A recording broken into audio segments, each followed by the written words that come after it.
दोस्तों, जैसा आप जानते हैं, नॉलेज में बहुत बड़ी पावर होती है। कहा जाता है नॉलेज इज पावर।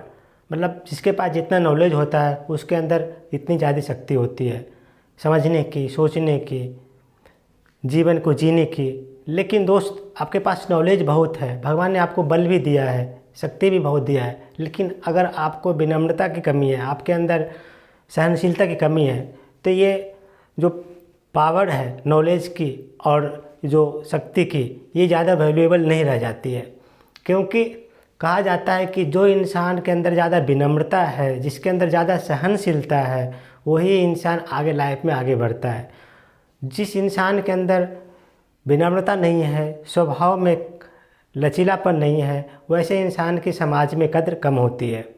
दोस्त, अगर आप चाहते हैं कि आकर आपके पास नॉलेज है, आपके पास बुद्धि है, आपके पास बल है, लेकिन आप इसको सही से यूटिलाइज़ करना जानते हैं, तो आपको समाज में इज्जत मिलेगी। लेकिन अगर आपको ईगो है कि हमारे अंदर बहुत नॉलेज है, हमारे अंदर बहुत शक्ति है, मैं कुछ भी कर सकता हूँ, और आपके अंदर सहनशीलता की कमी है, स्वभाव में अच्छे स्वभाव की कमी है, तो आपके इस समाज में, आपके परिवार में कद्र कम होगा।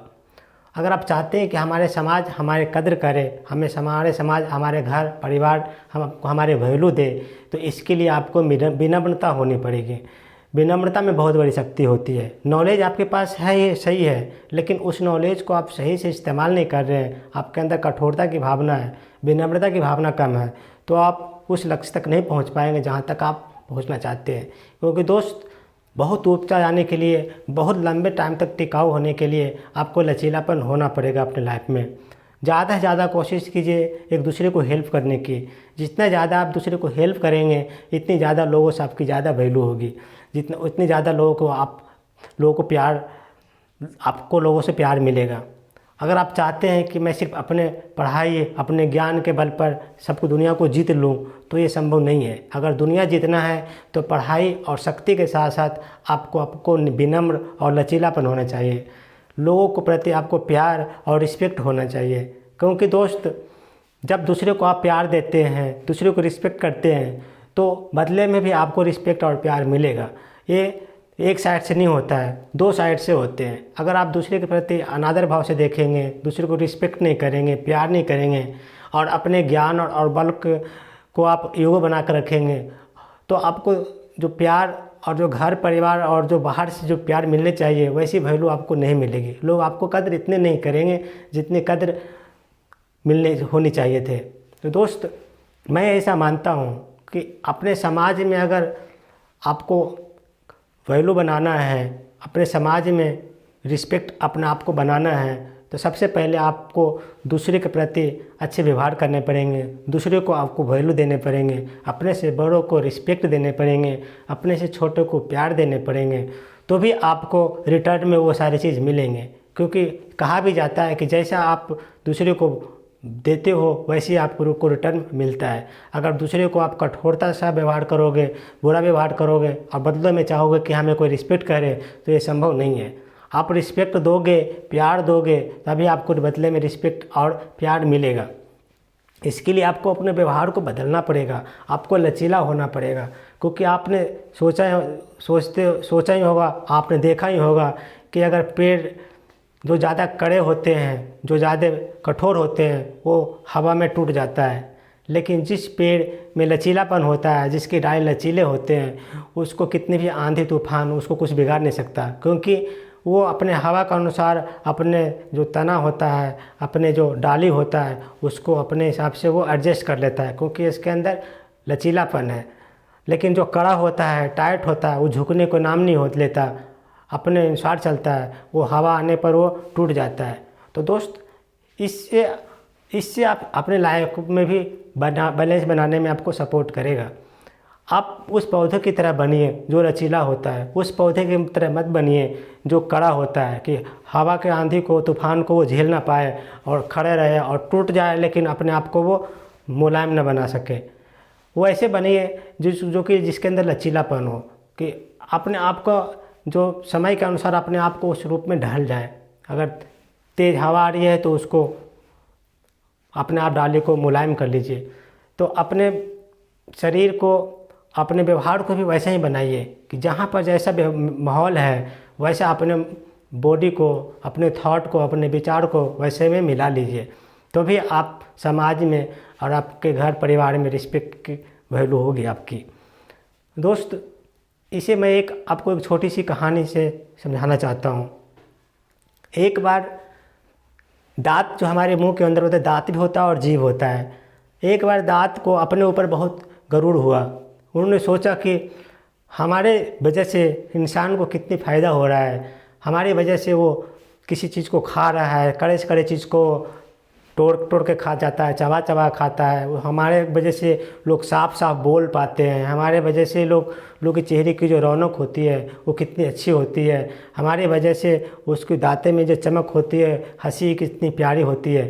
तो हमारे जो वैल्यू है बहुत ज़्यादा है। वो अपनी जीभ बहन को सुना रहे थे कि देखो हमारे अंदर कितनी क्वालिटी है। जीभ बहन, आप देखो आपके अंदर न कोई हड्डी है, न कोई रंग है, न कोई कुछ, कोई कभी वो किसी के कोई तरीके से नहीं है। बस आप लाड़ में या गंदगी तरीके से कुछ आप लगे रहते हो। अब मुझे देखो मेरे अंदर कितने चमकीले हैं। हम अपने चमकीले की वजह से लोगों की हंसी पर कितनी तेज़ आती है, हम कितने काम की चीज़ है। लेकिन तुम्हारे अंदर कुछ नहीं है, न अच्छे रंग है, न अच्छे स्वाद है, न अच्छा कुछ आपको देखने में लगती हो, न आपके अंदर कुछ हड्डी है कि आप एक तरीके से आप अपने आप को बैलेंस बनाओ। कभी लेफ्ट जाते हो, कभी राइट जाते हो, कभी आगे जाते हो, कभी पीछे जाती हो। कोई तरीके से कोई आपके अंदर कोई बैलेंस नहीं है। तो जीभ बहन जो थी वो चुप हो जाती है और दांत जो है उसको चिढ़ाता है। जब भी उसको मौका मिले वो दांत जो है जीभ को जीभ को बहुत तरीके के मतलब उलाहना देता है कि तुम्हारे अंदर तो कुछ है ही नहीं। तो जीभ सोचते बहस करके भी क्या फ़ायदा, चलो ठीक है तुम अगर बोल रहे हो तो तुम्हारी वैल्यू ज़्यादा है। वो चुप रहती है। समय बीतता है। जब इंसान की उम्र हो जाती है तो आप देखते होंगे कि दांत जो है झड़ने लगता है। जब दांत झड़ने लगता है तो जीभ को मौका आता है बोलने का। जीभ बोलती है दांत को कि देखो एक दिन आप अपने आप को अकड़ रहे थे कि मैं बहुत चमकीला हूँ, मैं बहुत काम का हूँ, हमारे वजह से लोगों के चेहरे पर रौनक होती है, हमारे वजह से लोगों के चेहरे पर हंसी होती है, हमारी वजह से लोग खाना खाने में उसको हेल्प मिलता है। आज तुम क्यों झड़ रही हो? तुम्हारा आज क्या होगा कि तुम्हारे सारे दांत क्यों झड़ रहे हैं? जबकि मैं जन्म के टाइम से इंसान के मुंह में और शरीर में प्रवेश करता हूँ। तुम जन्म के कितने बाद जन्म लेते हो, मुंह में दिखाई देना शुरू करते हो। तो एक तरीके से मैं आपसे उम्र में भी बड़ी हूँ और आप हमारे उम्र में भी छोटे हो। लेकिन मैं बड़ी होने के बावजूद भी अभी तक जिंदा हूँ और टिका हुआ हूँ। जब से जन्म लेता है इंसान और जब तक मृत्यु न हो पाता है तब तक मैं उसके साथ रहती हूँ। लेकिन तुम जन्म के बहुत महीनों बाद आते हो और मृत्यु से बहुत पहले ही गिर जाते हो, झड़ जाते हो। तो दांत को अपनी गलती का एहसास होता है। दांत को गलती का एहसास होता है कि तुम सही बोल रही हो बहन, क्योंकि मैं जन्म के बहुत बाद आता हूँ और मृत्यु से पहले ही चला जाता हूँ, मेरे दांत झड़ जाते हैं। लेकिन तुम जन्म से पहले और जन्म के टाइम से आ जाती हो और जब तक मृत्यु नहीं होता तब तक आप रहती हो। इसका कारण बस यही है कि आप एक मुलायम से हो, आप अपने को आप हर चीज़ में एडजस्ट कर लेती हो। मैं एडजस्ट नहीं करता, मैं कड़ा हूँ, दिखने में तो चमकीला हूँ लेकिन अंदर से बहुत कठोर हूँ, बहुत ही कड़ा हूँ और मैं एडजस्ट नहीं कर पाता और टाइम से जल्दी पहले मैं झड़ जाता हूँ। तो दोस्त, मैं इस कहानी से आपको ये समझाना चाह रहा था कि आप भी दांत और जीभ से एग्जाम्पल लेकर अपने आप को बैलेंस बनाना सीखिए। दांत कितने भी कठोर क्यों नहीं होता है लेकिन उसको अपने पूरी लाइफ को वो सहारा नहीं दे पाता, पूरी लाइफ ख़त्म होने से पहले वो साथ छोड़ देता है।